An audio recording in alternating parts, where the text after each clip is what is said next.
नमस्ते मित्रों, RF Hindi channel में आपका स्वागत है। मैं डॉक्टर आजाद सर। तो मित्रों, मैं आपसे एक चर्चा कर रहा था।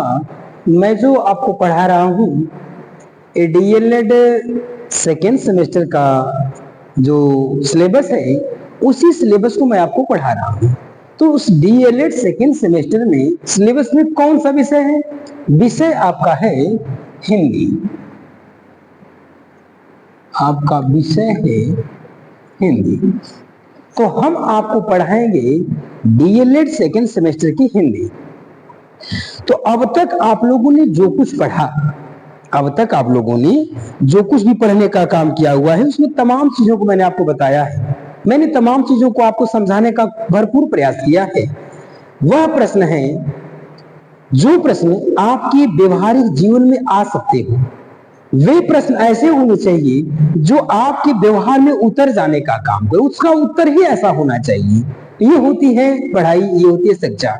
सामान्य सी बात है, किताबों से तो हर कोई पढ़ सकता है। यदि किताबों से ही समझा जा सकता है सारी चीजों को, तो फिर बच्चों के सामने अध्यापक की क्या आवश्यकता पड़ती? तो मैंने सोचा कि आपको उन किताबों में जो छपे हुए प्रश्न हैं, या उनके जो छपे हुए उत्तर हैं, या जो भी प्रश्न उत्तर आपके हैं, उन प्रश्न और उत्तरों को आपको इस प्रकार से यह अभिव्यक्ति या प्रस्तुति करने के लिए बता दिया जाए जिससे आपको घबराने की कोई आवश्यकता नहीं है। हो सकता है कि बहुत से ऐसे बच्चे हैं, जैसे पेपर मिलता है तो बड़े परेशान से हो जाते हैं कि क्या होगा इसका, क्या होगा उसका। किसी का कुछ नहीं करना है।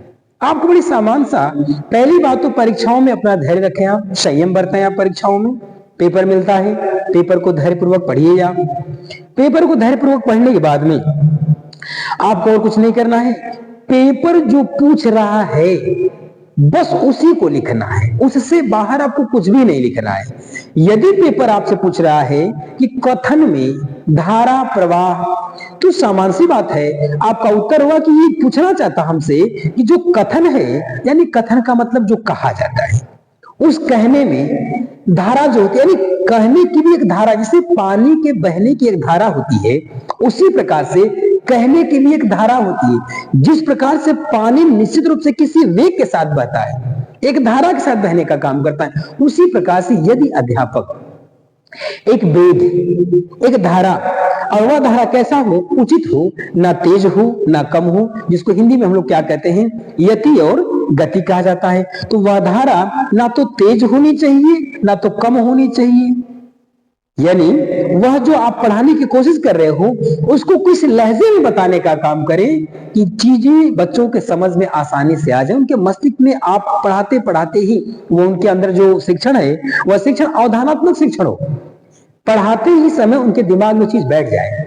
या आप जब पढ़ा रहे हो तो पढ़ाते समय उनके चीज उनके जो मस्तिष्क है उस मस्तिष्क में उन चीजों को बैठा दिया जाए। इस तरह से पठन पाठन होना चाहिए। तो मैंने भरपूर प्रयास करने का काम किया हुआ है कि आपको उसी लहजे में बताया जाए जिस लहजे में आप समझने की कोशिश करते हो। तो आपने जो पीछे पढ़ रखा है उसमें आपने पढ़ा था स्व अनुभव पे चर्चा का महत्व पढ़ा था, और कौशल का स्वाभाविक रूप से विकास आपने पढ़ा था, अभिव्यक्ति कौशल का विकास आपने पढ़ा था, संप्रेषण में सहायक, यानी जो ये अभिव्यक्ति कौशल होता है संप्रेषण में सहायक कैसे होने का काम करता है, और अंतिम बात आपने पढ़ रखा था अब तक कि कथन में उचित धारा प्रवाह, यानी कहने की क्रिया में जो उचित धारा का प्रवाह होता है, जो प्रवाहित होने का जो बहाव होता है, वह क्या होता है, उसको आपने पढ़ा था। आज मैं आपको पुनः एक नए टॉपिक से रूबरू कराने जा रहा हूं। वह एक ऐसी टॉपिक है जिस टॉपिक का हर एक बालक, हमको तो ये लगता है इस समाज में जीवन यापन करने वाला प्रत्येक प्राणी उस टॉपिक से संबंधित हो। वह जो टॉपिक मैं आपको बताने जा रहा हूं, ये टॉपिक ऐसी टॉपिक है जो दुनिया की, यानी हर व्यक्ति के ऊपर लागू है, हर महिला पुरुष के ऊपर लागू है, हर बालक बालिकाओं के ऊपर लागू है। ये ऐसी टॉपिक मैं आपको बताने जा रहा हूं। वह ऐसी टॉपिक है जिस टॉपिक से हर कोई कहीं ना कहीं प्रभावित तो है।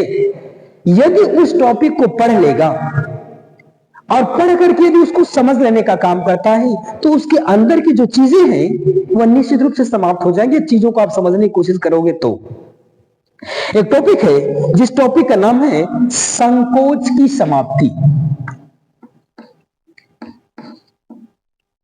संकोच की समाप्ति।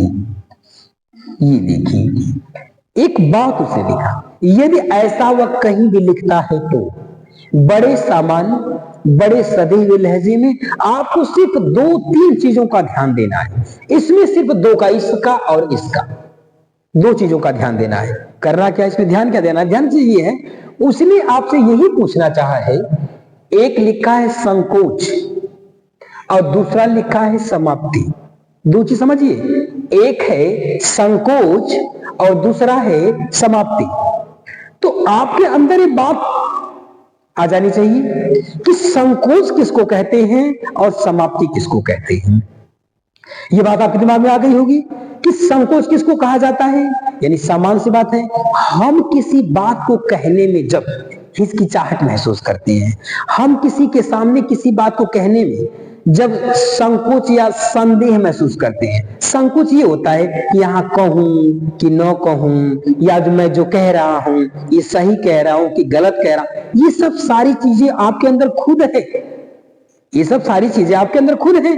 इसलिए आप संकोच के कारण ही जिन बातों को जानते, बहुत से ऐसे छात्र मैंने देखा है कि प्रश्न को जानते हुए भी नहीं बताते, क्योंकि उनके अंदर क्या है, यही बैठा हुआ संकोच। बहुत से ऐसे लोगों को मैंने देखा है, अच्छे अच्छे विद्वानों को मैंने देखा है कि क्लास में पढ़ा लेते हैं, लेकिन उन्हीं सब चीजों को अगर उनको माइक दे दिया जाए और मंच पे चढ़ा दिया है तो बोल नहीं, क्योंकि उनके संकोच हो रहा है कि मैं बोलूंगा तो। जब क्यों जानते हैं अगर वही अध्यापक क्लास में पढ़ा रहा है तो खूब अच्छा पढ़ा रहा है, लेकिन उसी को अगर दे दिया जाए माइक तो उसको दिक्कत होने लगती है। तो कहता है क्या, ये आपके अंदर एक संदेह पैदा होता है, एक संकोच है। उसने कहा कि संकोच की समाप्ति, बालक के अंदर जो शंका है, जो संदेह है, जो सस्पिशन है, जो उसके अंदर डर है, जो भय है, उसको क्या करना है, उसी संकोच के हमको क्या करना है, समाप्ति। उसको क्या करना है, समाप्त करना है, खत्म करना है। तो आखिरकार उस बालक के अंदर जो संदेह है, जो शंका है, जो संदेह है, उसको हम किस प्रकार समाप्त करने की कोशिश करेंगे। मैं ऐसा क्या करूं कि उस बच्चे के अंदर की जो डर है, जो भय है, जो शंका है, जो संदेह है, जो सस्पिशन है, वो उसके अंदर कब खत्म हो जाए। ये हमें क्या करना होगा, ये बात कहना चाहता है।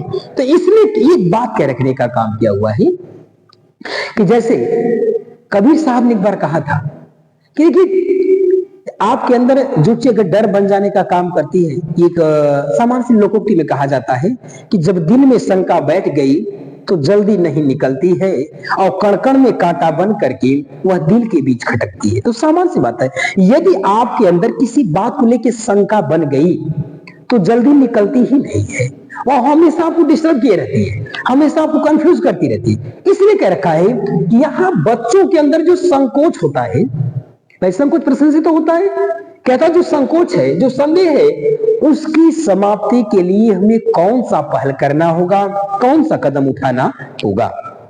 कहता है यदि आपका प्रश्न ऐसा कहीं भी अगर आ जाए, आपके बीटीसी के सिलेबस में यदि ऐसा प्रश्न कहीं आ जाए या कहीं भी अगर इस प्रकार का प्रश्न हो जाए, संकोच की समाप्ति कैसे किया जा सकता है, या ये लिख देगा कि संकोच की समाप्ति के उपाय, या संकोच की समाप्ति क्या है, या संकोच को कैसे समाप्त किया जा सकता है, तमाम किसी भी प्रकार देगा। लेकिन अगर ऐसा देता है तो, या संदेह कह दे तो आपका उत्तर होगा बड़े सामान्य में। यदि ऐसा देने का काम करता है तो आप एक काम करिएगा, बड़े कम से कम शब्दों में उत्तर दीजिएगा उसका।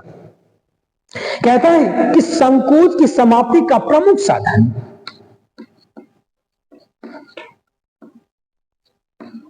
संकोच की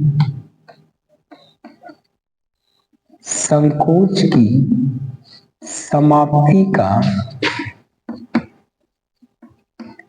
प्रमुख साधन, कहता है कि संकोच की समाप्ति का प्रमुख साधन सुनना है। सुनना है। देखिए पहली बात कहता है, यदि किसी बालक के अंदर की उसके संदेह को, उसके शंका को, उसके सस्पिशन को, तमाम प्रकार जो उसके अंदर डर है, जो उसको अगर निकालना आप चाहती हो तो सबसे पहला आपको काम करना होगा। कहता है कि संकोच की समाप्ति के लिए प्रमुख जो साधन है उनको सुनना होगा। यानी ये कहना चाहता है कि जो भी कुछ साधन है उन साधनों को आपको जानना पड़ेगा। यानी संकोच की समाप्ति का प्रमुख साधन क्या है? सुनना। उसने कहा इस संकोच की अगर समाप्ति को आपको करना है ना, तो सबसे पहली बात कि किसी चीज को आपको क्या करना होगा? सुनना होगा। वो यही कहना चाहता है, यदि किसी बालक के अंदर किसी चीज का डर है, किसी चीज का भय है, किसी चीज की शंका है, किसी चीज का संदेह है, तो उसको क्या करना होगा कि सबसे पहले या तो किताबों का अध्ययन करे, तब उसका संदेह, कई किताबों का अध्ययन करे तब संदेह उसका दूर होगा। यानी जिस प्रश्न से उसको शंका बन रही है कि ये प्रश्न यहाँ पे ऐसा दे रखा है, यहाँ पे ऐसा दे रखा है, तो उसके लिए कई किताबों का उसको अध्ययन करना पड़ेगा। तो वही चीज कहता है कि यहाँ पे क्या कह रहा है, क्या कि बच्चे के यदि अंदर संकोच है, संदेह है, तो उसके संदेह को समाप्त करने के लिए सबसे पहले उसे कहना हो तुम सुनो। यानी जहां भी कोई चीज हो रही है, कोई बात विचार हो रहा है, या जहां पे कुछ वार्ता हो रही है, जहां पे विद्वत लोग बैठे हुए हैं, तो उनके द्वारा कहे गए बातों को क्या करो? सुनो। सुनना ही सबसे बड़ा साधन है। यदि किसी बालक के अंदर के संदेह को या शंका को निकालना है, तो सबसे पहले उसे कहिए कि आप चीजों को केवल सुनो, बोलो मत, पहले सुनने का काम करो। आप सुनते रहो, सुनते रहो। जब आप सुन लेंगे ना, तो आपके अंदर अनायास ही बोलने के लिए कुछ ऊर्जा पैदा हो जाती है। जब आप सुन लेंगे, कई जगह कई चीज को सुनते रहेंगे, कई तरह से सुनने का काम किया, आपके अंदर एक नई चीज आएगी, आपके अंदर एक नई ऊर्जा आएगी, और उस ऊर्जा के साथ आप क्या करेंगे? उसको कहना शुरू कर देंगे। तो ये कह रहा है कि यदि किसी बालक के अंदर उसके अंदर की समाप्ति को, या उसके अंदर जो संकोच है, जो संदेह है, यदि उसको समाप्त करने का काम करना है, तो सबसे प्रमुख साधन होगा सुनना। यानी किसी चीज को पहले सुनो, आपका समाधान हो जाएगा। दूसरी बात कहता है संकोच के कारण, कहता है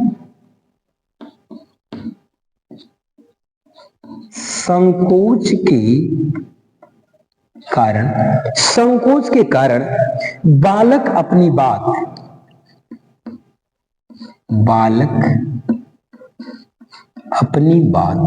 कहता है संकोच के कारण बालक अपनी बात प्रभावी रूप से नहीं कह पाता है,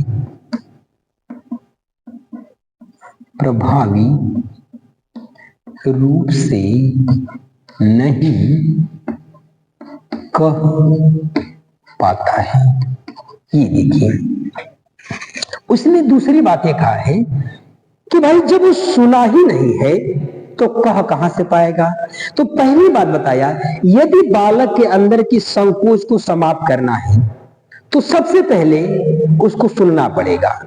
दूसरी बात कहा कि संकोच के कारण, बच्चे के अंदर जो संकोच है, जो संदेह है, जो डर है, जो भय है, कहता है उसी संकोच के कारण बालक अपनी बात को प्रभावी रूप से नहीं कह पाता है।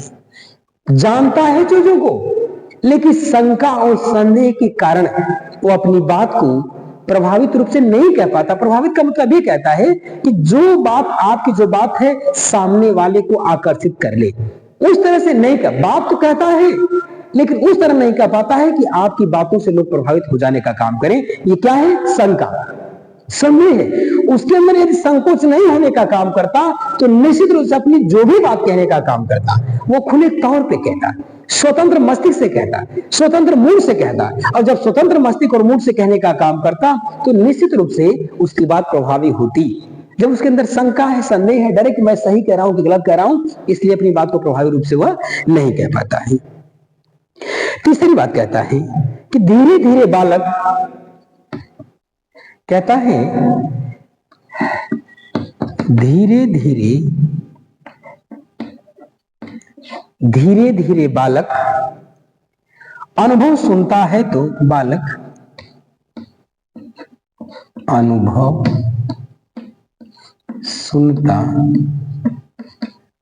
सुनता है तो संकोच समाप्त हो जाता है। अनुभव सुनता है तो उसका संकोच समाप्त हो जाता है। देखिए, तीसरी बात कहता है धीरे धीरे जब वही बालक लोगों के अनुभव को सुनता है तो निश्चित रूप से उसके अंदर जो संकोच है वह खत्म हो जाता है। नहीं, एक ही बात को उसने कई जगह सुना, कई जगह सुना तो कई तरह से सुना, और कुछ जगहों पे सुनने का काम कर धीरे धीरे चीजें उसको मैच करने लगी। उसने कहा जब वह बालक धीरे धीरे लोगों के अनुभव को सुनता है तो उसके अंदर का संकोच समाप्त हो। यानी उसने ये कहना चाहा कि जब बच्चा दूसरे के अनुभव को सुनता है, कई जगह पर सुनने का काम करता है, तो निश्चित रूप से उसके अंदर का जो संकोच है, जो डर है, वह समाप्त हो जाने का काम करता है। उसके कहने का मतलब है कि बात तो यही है यार, हम झूठा डर रहे थे। ठीक, और अगली बात कहता है ये, चौथी बात उसने कह रखने का काम कि संकोच समाप्ति के बाद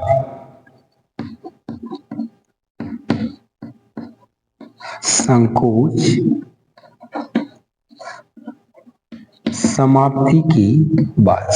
समाप्ति के बाद वह एक प्रकार से सफल वक्ता बन जाए। संकोच समाप्ति के बाद वह एक प्रकार का सफल वक्ता बन जाता है। देखिए, कहता है कि जब वह बालक लोगों के अनुभव को सुनने लगता है और जब सुन लेता है तो कुछ समय बाद चल के वही बालक, जब उसका संकोच समाप्त हो जाता है तो वही बालक क्या बन जाता है, एक अच्छा वक्ता के रूप में हो जाने का काम करता है। सामान्य से आपने देखा होगा, जैसे नेता लोग जो होते हैं, नेता लोग अब तो बहुत पढ़े लिखे आ रहे हैं लोग, पहले ऐसा नहीं था। बहुत से ऐसे आज ही समाज में नेता हैं जो बहुत कम पढ़े लिखे, लेकिन उनके अंदर का जो डर है, जो भय है, वो समाप्त हो गया है, क्योंकि अन्य लोगों के द्वारा उनके विचारों को सुनते सुनते, कहते कहते, सुनते सुनते, सुनाते सुनाते अपनी बात कहना शुरू कर देते हैं। इसलिए उनके अंदर का जो संकोच है वह समाप्त हो जाने का काम किया और एक प्रकार के अच्छा वक्ता वो क्या होते हैं, बन जाते हैं। कहीं पढ़ते नहीं है या कुछ सीखते भी, बस केवल भ्रमण करते हैं, भ्रमण करके लोगों के अनुभव को सुनते हैं और सुनने के बाद एक अच्छा वक्ता के रूप में आ जाने का काम करते हैं। लोग कहते हैं बहुत बढ़िया वक्ता है, वहां के यार एक आदमी है, बहुत अच्छा वक्ता है, बहुत अच्छा वक्ता मतलब बोलने वाला, वक्ता मतलब बोलने वाला है, बहुत अच्छा बोलते हैं भाई साहब। क्यों? उनके पास सुनने का अनुभव है, उन्होंने सुनने का काम किया, सुना है, और जब सुना है तो चीजों को जब सुन ली है तो उनके अंदर का जो संकोच है समाप्त हो गया है। यही चीज तो है समाज में। और अगली बात कहता है वह, मौखिक अभिव्यक्ति में निपुण होकर, मौखिक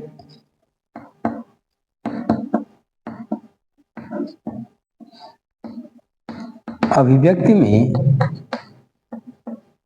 निपुण होकर, मौखिक अभिव्यक्ति में निपुण होकर प्रभावी रूप से अनुभव सुनाने लगता है, होकर प्रभावी रूप से अनुभव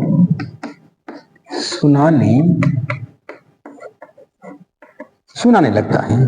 देखिए, और अंतिम बात उसने कहा कि जब वह सबकी बातों को सुनते सुनते, जब सबकी बातों को सुनते सुनते वह क्या हो जाता है, समझ लेता है। अब वो क्या करता है कि अपनी बात को वह जब वह समझ लेता है, जान लेता है, तो मौखिक अभिव्यक्ति में निपुण हो जाता है वह, यानी बातों को कहने में बड़ा चतुर हो जाता है वह, निपुण हो जाने का काम करता है और अपनी बात को प्रभावी रूप से लोगों के सामने समझा देने का काम करता है। जैसे मैं बताऊं एक चीज आपको कि सीखा तो कहीं से भी जा सकता है, सीखा कहीं से भी जा सकता है। जब तक आप सीखोगे नहीं तब तक आप प्रभावित रूप से नहीं कह पाओ किसी बात को। सामान से कोई आवश्यक नहीं है, गाड़ी जैसे आप सीखते हो कोई आवश्यक नहीं, अब तो जगह जगह ट्रेनिंग सेंटर बनेंगे, आवश्यक ये नहीं कि आप ट्रेनिंग सेंटर में ही जाके सीखो, कोई भी आपको सिखा देता है। तो आप उनके द्वारा सीखते सीखते, देखते देखते चीजों को सीख जाने का काम करते हो और गाड़ी को आप चलाने लगते हो। उसके पहले आपके अंदर बहुत शंका, बहुत संदेह, बहुत डर था। उसी प्रकार कहता है कि यदि पुनः एक बार देखिए प्रश्न को, प्रश्न ये कहना चाहता है, और इस तरह की चीजें क्या है जो ज्ञान की चीजें हैं। कबीर साहब ने एक बार कहा था ना, उन्होंने कहा था कि संतो भाई आए ज्ञान की आंधी रे, भ्रम की टाटी सब उड़ाटी माया रहे न बाधी रे, कहता है ये ज्ञान की आंधी आई हुई है, और इस ज्ञान की आंधी में, और आंधी पीछे जो जन बूटा प्रेम हरि जन भी ना रे। तो उसने कहने का काम, ये कहने का मतलब ये है कि आपके अंदर की जो संकोच है, जो शंका, उसको समाप्त करने का उसको कैसे समाप्त किया जा सकता है। उसने कहा कि संकोच के समाप्ति का, यानी जो बच्चे के अंदर जो शंका है उसको खत्म करने का, जो डर है, जो भय है, उसको खत्म करने का सबसे पहला संसाधन, सबसे प्रमुख संसाधन है कि सुनना। यदि आपके अंदर किसी प्रकार की डर है, भय है, तो सबसे पहला उसके सबसे अच्छा चीज होगा कि आप पहले सुनो किसी बात को। पहला संसाधन है, सबसे प्रमुख संसाधन। जब आप सुनेंगे तो आपके अंदर का डर और भय धीरे धीरे क्या होगा, समाप्त होगा। दूसरी बात कहता है कि संकोच के कारण बस, जब बच्चे के अंदर संकोच होगा तो कहता है बालक संकोच के कारण अपनी बात को वह प्रभावी रूप से नहीं कह पाता है। जिस बात को कहना चाहता है जानता भी है, समझता भी है, लेकिन अपनी बात को जब कहता है तो उसकी बातें हल्की मान दी जाती हैं।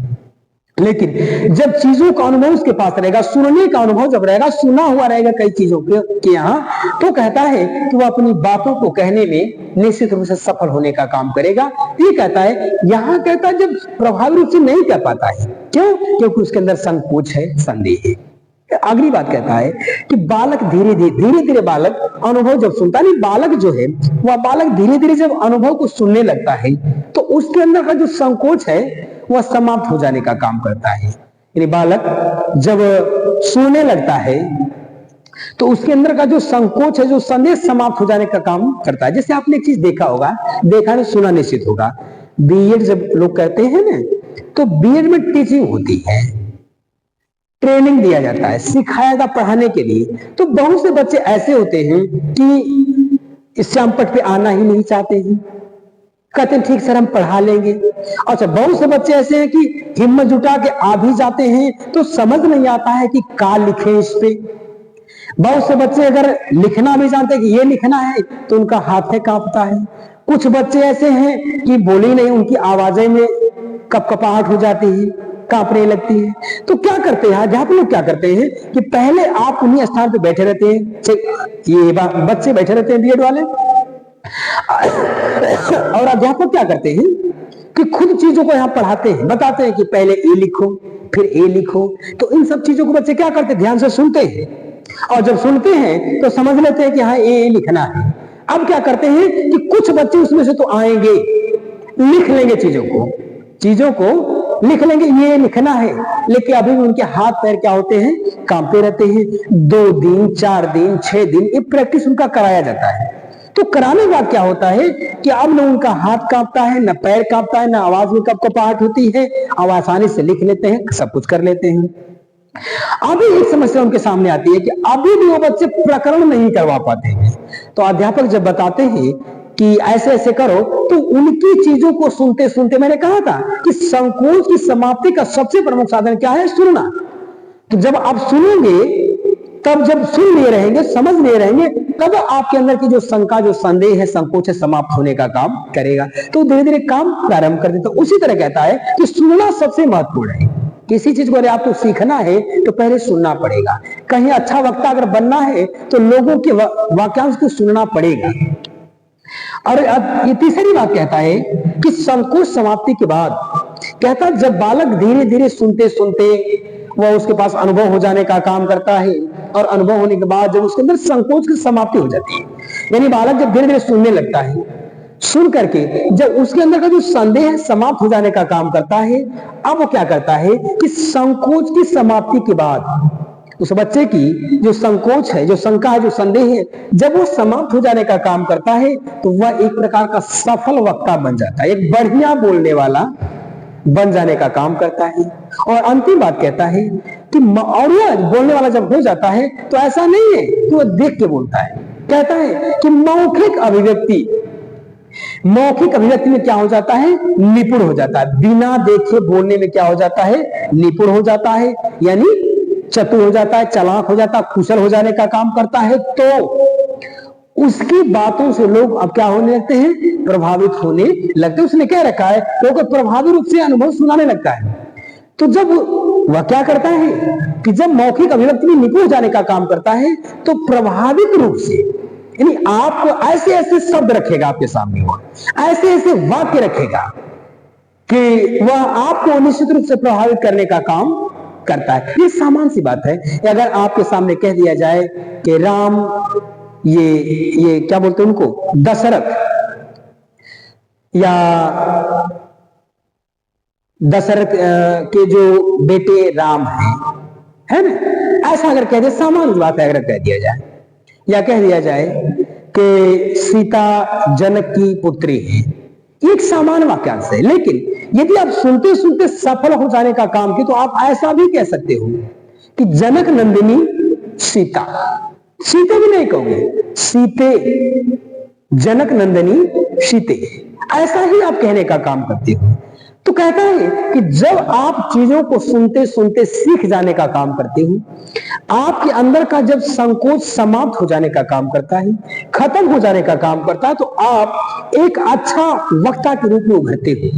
और जब आप मौखिक अभिव्यक्ति करना शुरू करते हो, जब मौखिक अभिव्यक्ति को आप कहना शुरू करते हैं, तो आप एक अच्छे और प्रभावी वक्ता के रूप में आकर के अपने अनुभव को सुनाने लगते हैं। तो पहली बात उसने कहा कि अंतिम बात कहता है कि अनुभव को सुनाने लगते हैं, लेकिन उस अनुभव को सुनाने के लिए, उस अनुभव को सुनाने के लिए सबसे पहला आपको क्या बनना पड़ेगा, एक अच्छा श्रोता बनना पड़ेगा। यानी अच्छा वक्ता बनने के लिए, सामान्य सी बात हो, एक छोटा सा वाक्यांश समझो, पूरे हेडिंग का एक सार में बता रहा हूं। एक अच्छा वक्ता बनने के लिए आपको एक अच्छा श्रोता बनना पड़ेगा, तभी आप एक अच्छा वक्ता बन सकते हो। अन्यथा अगर अच्छा वक्ता नहीं हो तो अच्छा श्रोता नहीं, यदि आप अच्छा श्रोता नहीं हो तो अच्छा वक्ता नहीं बन सकते हो। इसलिए सिर्फ कह रखा है कि आप पहले क्या करना होगा, आपको सुनना पड़ेगा। जब सुनेंगे तब सही बोल पाएंगे, अथवा बोलने का काम नहीं कर पाएंगे। ये रहा संकोच की समाप्ति। तो बच्चों के अंदर के जो संकोच है उनको समाप्त करने का यही साधन उनको सिखाया जाए कि बच्चे पहले सुनना सीखो। जब सही सुनना सीखोगे तब सही बोल पाओगे, जब अच्छे श्रोता रहोगे तो अच्छे वक्ता भी बन जाने का काम करोगे। तो ये रहा आपका संकोच की समाप्ति। समान सी बात है, आप हमको जहां तक उम्मीद है कि आप लोग बातों को समझ जाने का काम किए होंगे।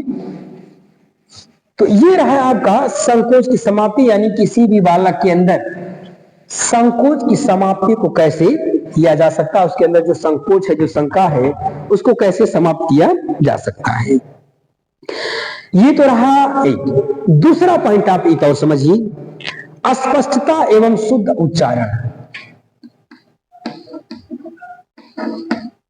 अस्पष्टता एवं शुद्ध उच्चारण। ये देखिए कहता है, इसने एक बात कह रखा है, अस्पष्टता एवं शुद्ध उच्चारण। कहता है पहली बात तो किसी चीज को आप स्पष्ट पहले समझ लो उसको। कहता है कि पहली बात तो आप स्पष्ट रूप से समझ लो, क्लियर होना चाहिए, स्पष्ट होना चाहिए। जैसे गांव में लोग कहते हैं साफ साफ बोला, फरचाई के बोला, ऐसा लोग कहते हैं। ये ग्रामीण अंचल की भाषा है। मैं कहना चाहूंगा, ये कहता है कि अस्पष्टता, चीजों का पहले स्पष्टीकरण कर लो कि सामने वाला कह क्या रहा है। जब आप स्पष्टीकरण कर लेंगे तभी उसका आप शुद्ध उच्चारण कर पाएंगे। यही समान से अगर आपको कह दिया जाए लिखना है, अगर ये कहीं कहीं आपने देखा मड़ई भी लोग लिखते हैं, या वह कहता है जब अस्पष्टता होगी कभी शुद्ध उच्चारण करो। आपने देखा हो कभी कभी लोग, कुछ लोग कहते हैं व्यवहार, व्यवहार, लेकिन क्या ये सही है? जबकि शब्द क्या होता है? व्यवहार।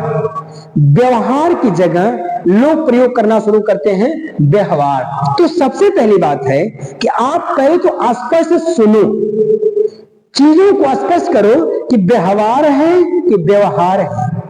लोग कहते हैं मड़ई, कभी कभी लोग कहते हैं मड़ई भी कहते हैं, जबकि होता क्या है? छप्पर। ये कहता है कि पहले जब स्पष्ट आप सुने रहेंगे तो शुद्ध उच्चारण कर, सही सुने, स्पष्ट पढ़े रहेंगे तो स्पष्ट उच्चारण करने का काम करेंगे। जैसे होता है, होना चाहिए वृक्ष, कुछ लोग वृक्ष भी कह देते हैं। ये कहता है कि सही पहले स्पष्ट सुनो, तब आप स्पष्ट उच्चारण करने का काम कर सकते हैं। यदि ऐसा प्रश्न आपके पेपर में देता है तो उस समय की मैं कंडीशन बता रहा हूं। अगर आपसे पूछ दे कि अस्पष्टता और या ये शुद्ध उच्चारण, ऐसा कोई भी अगर प्रश्न का आप दे देता है तो आपका उत्तर होगा कि छात्र अपने अनुभव को सुनाता है तो त्रुटियां होती है। सामान्य सी बात है। कहता है छात्र अपने अनुभव को सुनाता है तो त्रुटियां होती हैं। देखिए, पहली बात कहा उसने कि जब छात्र ने जो कुछ अनुभव किया है और जब अपने अनुभव को सुनाने का काम करता है तो ये जाहिर सी बात है, ये जगजाहिर है बात कि निश्चित रूप से कुछ न कुछ तो त्रुटियां होगी। बस चीज आपको यही ध्यान देना है। उसने कहा कि छात्र जब अपने अनुभव को सुनाता है तो निश्चित रूप से कहीं न कहीं त्रुटियां होगी, पक्का होगा, कहीं न कहीं गलती जरूर होगी। देखिए एक चीज और मैं बता दूं आपसे, भूल और गलती दोनों अलग अलग चीजें। कभी कभी देता है कि भूल और गलती, भूल और गलती क्या होती है। उसने कह रखा है कि छात्र जब अनुभव को सुनाता है तो त्रुटियां होती हैं, त्रुटियां हो जाती हैं। तो इसका ये मतलब है, त्रुटि का मतलब गलती नहीं कहता है। गलती तो वो होता है कि जिसको जानबूझ के किया जाए, जिसको जानबूझ के किया जाए वह गलती होती है, वह गलती होती है। ये क्या होती है? भूल होती है। भाई बोलते समय छूट गया कोई चीज, ये भूल है। जानबूझ के छोड़े तो ये गलती है। तो उसने क्या रखा है कि त्रुटियां होती हैं, निश्चित रूप से भूल होती रहती है, गलतियां। इसने इसके सेंस के हिसाब से अगर समझोगे आप तो कहता है गलतियां बच्चा करेगा नहीं, अनायास हो जाती है, उसको भूल कहते हैं। कहता है कि जब छात्र अपने अनुभव को सुनाएगा तो निश्चित रूप से त्रुटि करेगा वो। दूसरी बात कहता हुआ कि त्रुटियां उच्चारण एवं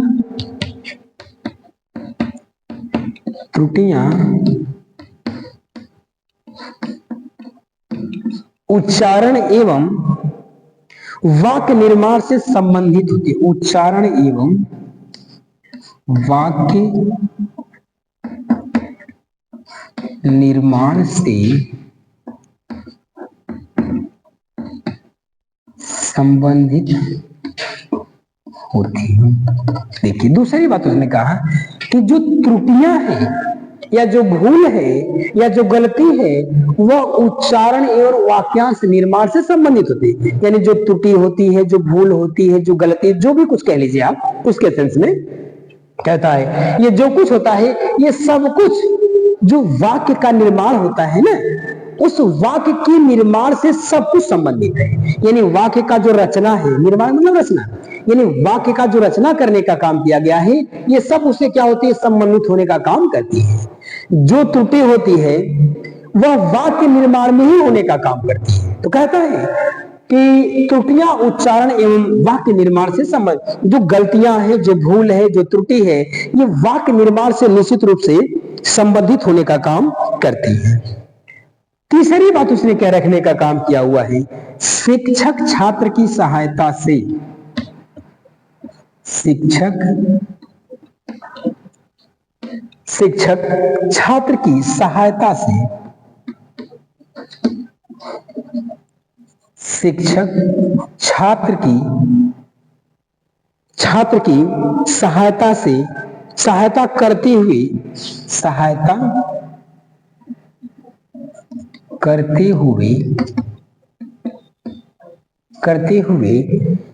मानक भाषा का प्रयोग करता है। मानक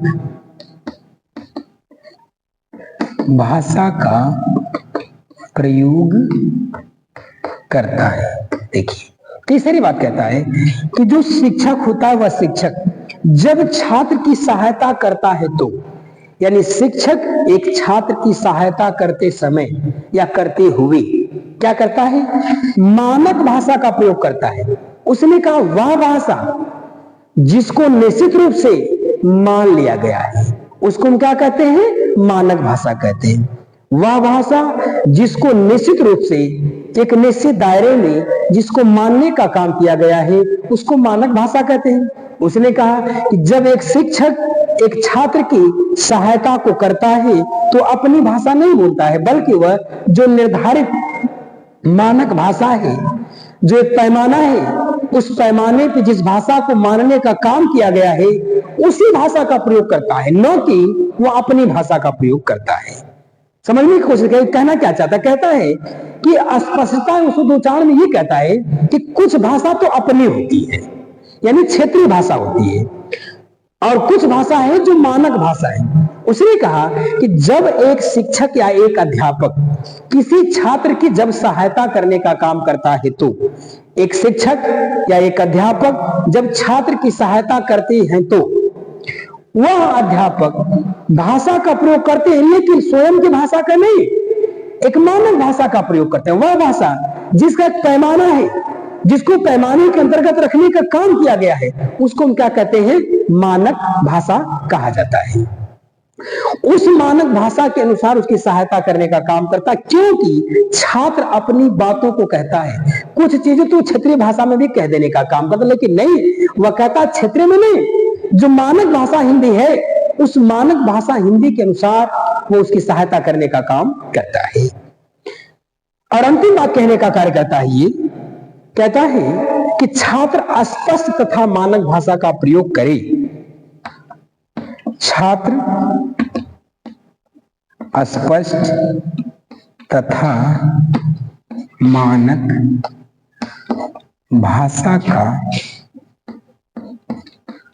प्रयोग करे। देखो, इसने कहा कि जब शिक्षक ने, जब अध्यापक ने आपकी सहायता को करते हुए वह ना तो क्षेत्रीय भाषा को बताया ना तो क्षेत्रीय बोली को बताया, उसने सहायता आपको कैसे किया, सहायता तो किया लेकिन मानक भाषा के अनुसार किया। जिस भाषा का एक पैमाना है, जिस भाषा का एक निश्चित दायरा है, जिस भाषा को मानक दृष्टि मानने का काम किया गया है उससे उसने सहयोग करने का काम किया हुआ है। तो अब कहता, जब उसने कर देने का काम किया तब कहता है कि छात्र क्या करे, स्पष्ट तथा मानक भाषा का प्रयोग करे। जब अध्यापक ने आपको मानक भाषा के अनुसार आपकी सहायता करने का काम किया तो बच्चे के अंदर भी मानक भाषा आने का काम की। अब बच्चा क्या करेगा, क्षेत्रीय भाषा, क्षेत्रीय बोली को न बोल करके बल्कि मानक भाषा का ही प्रयोग करने का काम वो करेगा। ये देखिए, आपका प्रश्न कहता है कि अस्पष्टता एवं शुद्धता। चीजें स्पष्ट हो, चीज वह होनी चाहिए जो सभी जगहों पर हो, चीज वह होनी चाहिए जो सभी जगहों पे, ऐसा नहीं कि कुछ क्षेत्र में बोलने का काम किया। जैसे सामान्य सी बात है, मैं बताऊं कि हम लोगों के क्षेत्र, पूर्वांचल के कुछ क्षेत्रों में ऐसे जगहों पे कहते हैं प्याज, ये निश्चित है, ये प्याज क्या है, ये तो एक प्रकार का मानक भाषा है, ये मानक भाषा है। लेकिन इसी प्याज को कहीं कहीं क्षेत्र में आप चले जाओ, जैसे महाराष्ट्र में आप चले जाओगे तो इसी को लोग कहते हैं कांदा, इसी प्याज को लोग कांदा कहते हैं। समोसा तो हर जगह होता है, मानक भाषा समोसा है, सभी जगहों पे समोसा होता है। लेकिन इसी को आप अगर चले जाएंगे बंगाल की तरफ, पश्चिमी बंगाल की तरफ, तो वहां लोग क्या कहते हैं, समोसा को सिंघाड़ा कहते हैं, समोसा को सिंघाड़ा कहते हैं, और सिंघाड़ा को पनिया फल कहते हैं। तो तमाम प्रकार की तो भाषा, ये अंतर मिलता है। ये किसका असर होता है, क्षेत्रीय बोली का असर होता है, क्षेत्रीय भाषा का असर होता है। लेकिन कहता है जब एक अध्यापक छात्र को सिखाने का काम करता है, सहायता करता है, तो वह निश्चित रूप से मानक भाषा का प्रयोग करता है। और मानक भाषा का जब प्रयोग करता है तो उस मानक भाषा को बालक भी सीख जाने का काम करता है। तो अब वह बालक भी मानक भाषा का ही प्रयोग करने का काम करेगा। ऐसा अगर कहीं भी आपका प्रश्न आने का काम करता है तो मैं आपको बता दूं, एक निश्चित इसका मंत्र आपको बता दूं, अस्पष्टता के बाद जहां भी आए उसमें आप समझ लेना कि शिक्षक जब किसी बालक की सहायता को करता है तो मानक भाषा का प्रयोग करता है, और मानक भाषा का प्रयोग बालक सीख लेने का काम करता है, तो बालक भी मानक भाषा का प्रयोग करता है। ये अस्पष्टता है, ये शुद्ध उच्चारण है। भाई क्षेत्र में तमाम प्रकार की चीजें कही जा रही है, कहने के लिए कुछ भी है, लेकिन जो मानक चीजें हैं, जो कि दायरा जिसका बनाया गया है, उसके अंतर्गत चीजें होनी चाहिए। तो ये आज आपका 2 टॉपिक मैंने आपको पढ़ाने का काम किया, मैंने भरपूर प्रयास करने का काम किया मित्रों, कि आप लोगों को समझ में आ गया होगा।